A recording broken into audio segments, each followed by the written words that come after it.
Start. परिच्छेद. भारतातल्या गरीब मजुरांमधील सहज स्थलांतराचे प्रमाण वाढत चालले आहे. हे बहुधा असंघटित क्षेत्रात मोलमजुरी करणारे लोक असतात. त्यांना रोगराई होण्याची शक्यता अधिक असते. मात्र आरोग्यसेवा मिळवण्याचे त्यांचे मार्ग मर्यादित असतात. भारतामध्ये 2001च्या जनगणनेच्या दरम्यान असे दिसून आले की 14.4 दशलक्ष लोक कामासाठी अथवा जास्त पैसे मिळवण्यासाठी मुख्यतः शहरांकडे स्थलांतर करतात. शेती, वीट भट्ट्या, खाणी, बांधकाम आणि मासे प्रक्रिया अशा उद्योगांमध्ये असे लोक मुख्यत्वे आढळतात. त्यांची संख्या 25 लाख आहे.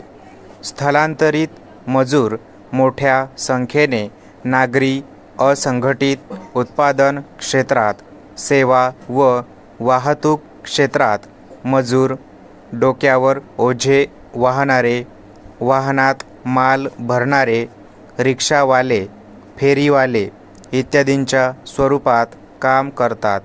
कामांच्या तात्पुरत्या स्वरूपामुळे राहत्या जागेत होणारा जलद बदल त्यांना संरक्षणात्मक संगोपनातून वगळून टाकतो आणि शहरातील अनौपचारिक कार्यव्यवस्थेतील कार्यस्थिती त्यांना पुरेशा वैद्यकीय संगोपनापासून वंचित ठेवते. परिच्छेद.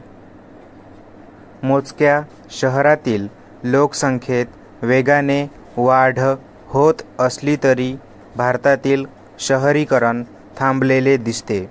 शहरीकरणाचे प्रमाण 1951 मध्ये 17.3% होते. ते वाढून 2011 मध्ये ते 31.16% पोहोचले.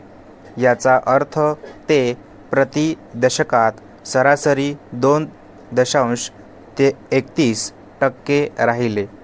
ग्रामीण व शहरी लोकसंख्येचे गुणोत्तर उलट करण्यासाठी अमेरिकेला तब्बल 1.5 शतक लागले, तर चीनने हे उद्दिष्ट शतकभरात साध्य केले.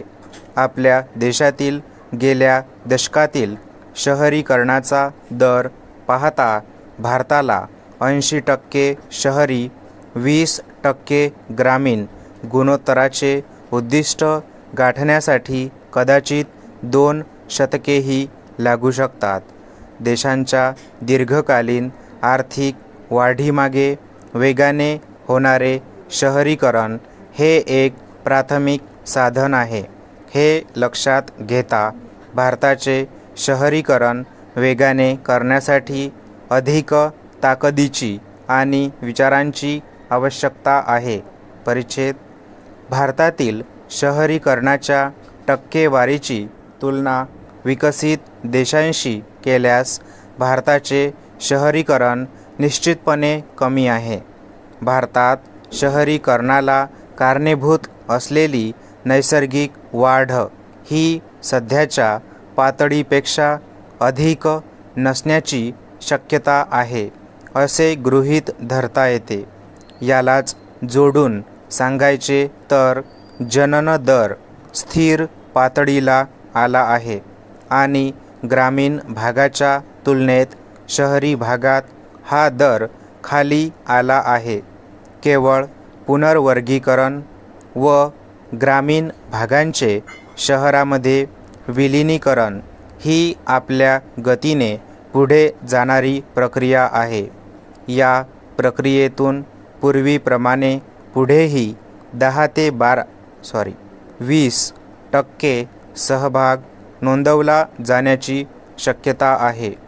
ग्रामीण ते शहरी स्थलांतरामध्ये शहरीकरणाला गती मिळण्याची शक्यता आहे.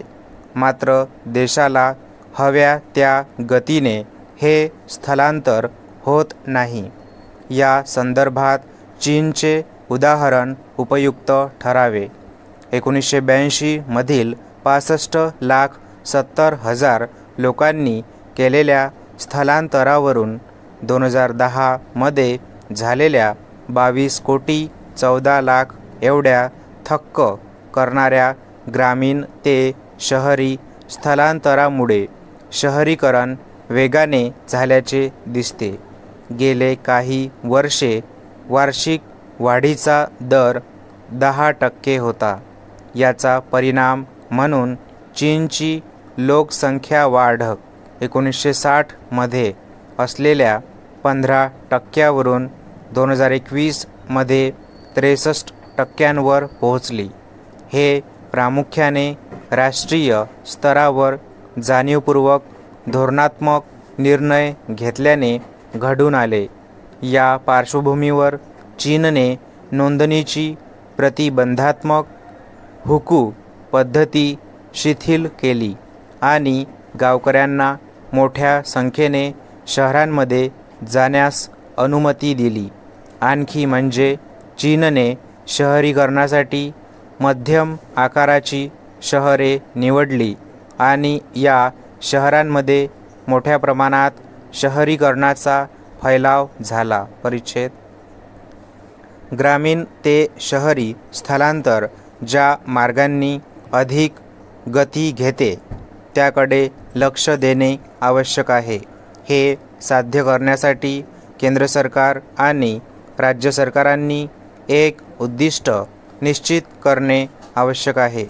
भारत 2060 पर्यंत 60% शहरीकरणाचे लक्ष्य गाठण्यासाठी पुढील 40 वर्षात शहरीकरणाचा वेग दुप्पट केला जाणार आहे.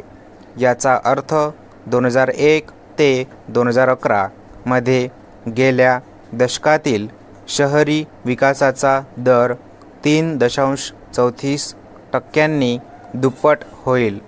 3 उपाययोजना केल्यास हे शक्य होऊ शकते.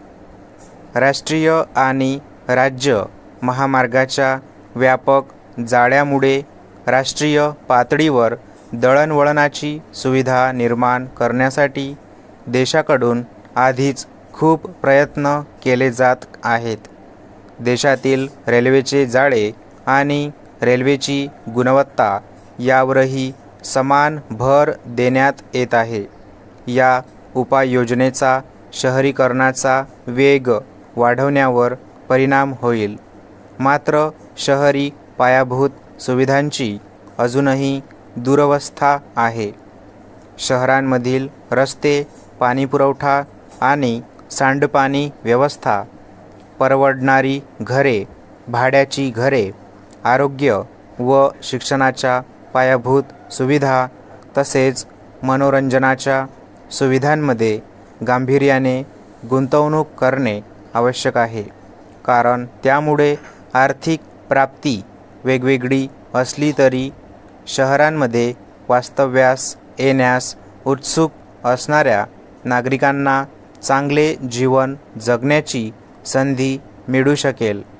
जागतिक बँकेच्या अलीकडील अंदाजानुसार भारताला पुढील 15 वर्षांमध्ये शहरी पायाभूत सुविधांमध्ये दरवर्षी $55 अब्ज प्रमाणे एकूण $840 अब्ज ची गुंतवणूक करणे आवश्यक आहे. स्टॉप.